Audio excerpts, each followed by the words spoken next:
Hey there, at Quality Sewing, we get so many questions about what is wrong with my machine. And you know how in IT, the first thing they ask is, have you tried turning it off and on again? For us, it's, have you tried changing your needle? There are so many reasons why. First of all, needles can obviously be broken. They can also be bent or dull. And a bent or dull needle can result in things like skipped stitches. You see how this perfect little zigzag is just missing some? That is skipped stitches. That is from having a bent or broken needle. You can also have just a loud noise. I've had a bunch of customers lately who, when they describe what's going on with their machine, I'm like, when's the last time you changed their needle? And they give me answers like, you can change the needles? Well, yes, and you should. You want to change your needles about every 8 hours of sewing. Also, you can have your needle inserted wrong, and that sometimes is an issue for people. This is a great tool for making sure your needle is inserted properly. With most modern sewing machines, you want your needle to be in with the flat side to the back. This is also great for removing needles because it makes sure they won't fall down into your machine. But you want it to be with the flat side to the back so that this little scarf that you can run your fingernail down is in the front. So when I put in a needle, I'm going to make sure that my flat side is to the back, which this tool is great because it holds them right in place.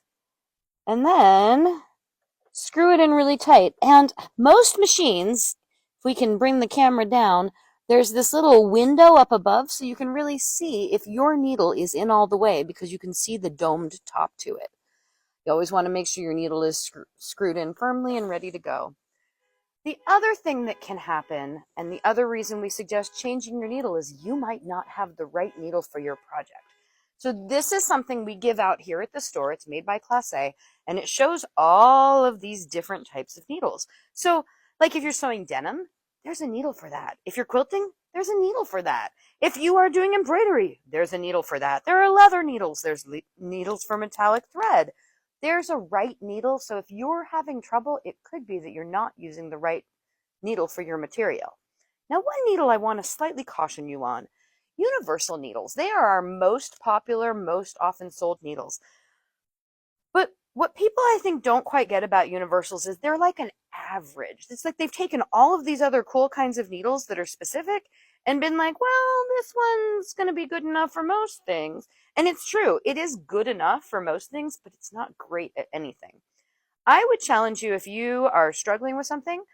First of all, find out if there's a needle that is specific to the project you're doing. But if you're going to try using something as a universal, I can sew everything with it needle, the one that our instructors here love are top stitch needles. They have larger eyes, longer points, and are great